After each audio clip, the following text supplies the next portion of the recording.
আওয়ামীপন্থী চিকিৎসকদের প্রমোশন দেওয়ার হিড়িক পড়ে গেছে। জিনিসপত্রের দাম বাড়ার সাথে আন্তর্জাতিক ট্রেডের একটা সম্পর্ক আছে। আচ্ছা। তো আবার কিছু কিছু ক্ষেত্রে যারা ব্যবসায়ী তাদের কিছু অতিরিক্ত মুনাফা লাভের যে একটা লোভ সেটাও আছে। যেমন ওই ইয়ের কথা যেটা বলা হলো, আপনার এলপিজির কথা বলা হলো, তো তারা তো একটা সোর্স থেকে পাচ্ছে, পাওয়ার পরে হোলসেলাররা রিটেলারদের দিচ্ছে। জি।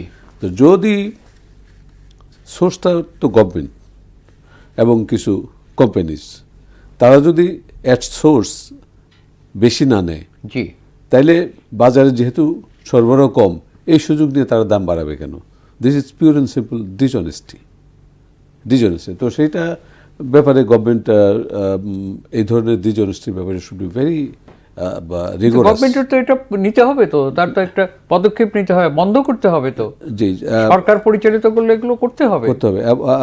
যেসব বড় বড় দেশ যেমন চীন বা আমাদের এখানে ইরান বা এইসব দেশ, এরা এই ধরনের অপরাধের কিন্তু একদম ক্যাপিটাল পানিশমেন্ট দিয়ে দেয়, ধরে নিয়ে একদম মানে সামারি ট্রায়াল করে বড় ধরনের শাস্তি দিয়ে। আমাদের এখানে সরকার এটা উচিত। আপনি আমি আপনাকে বলছি এখানে যে সরকারের কার্যকলাপের উপরে, যে সরকার এই মুহূর্তে যে জিনিসটা আমরা চাই, জন আকাঙ্ক্ষার কোনো কাজ সরকার না করে 6 মাস পরে যেই জিনিসটা এক্সিকিউট হবে সেই চুক্তিও তারা এখনো করে যাচ্ছে। এটা আনইথিক্যাল সরকারের জন্য, যে আমি 6 মাস পরে ক্ষমতায় থাকবো না, 6 মাস পরে অন্য একটা নির্বাচিত সরকার ক্ষমতায় আসবে, তাহলে আমি কেন, আমি interim being an interim government. উদাহরণ দেন কোনটা? যেমন পোর্টটা 2টা পোর্ট সে দিয়ে দিয়েছে বিদেশের হাতে, তারপরে ধরেন আরও কিছু কাজ করেছে।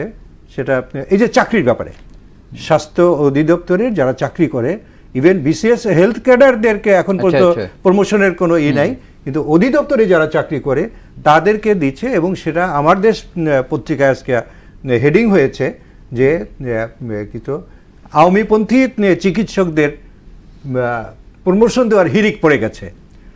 এই সরকার থেকে আওয়ামী লীগের, অথচ আওয়ামীপন্থী কোথায় প্রথম আমার দেশ পত্রিকা, আমার দেশ পত্রিকা দেখেছেন, আজকের পত্রিকা এসেছে। তো এই যে কাজগুলো করছে, এটা জন আকাঙ্ক্ষার কোনো কাজ না। এই যে পোর্টটা দিয়ে দিল বিদেশের হাতে একটা ইন্টারিম গভর্নমেন্ট, যার ম্যান্ডেট নাই এটা দেওয়ার জন্য, অনেকেই এটার বিপক্ষে আন্দোলন করেছে। অবশ্যই আপনি ঠিকই বলেছেন, অনেক বিতর্কিত বা অনেক এই ধরনের আরো অনেক বিতর্কিত কাজ তারা করছে।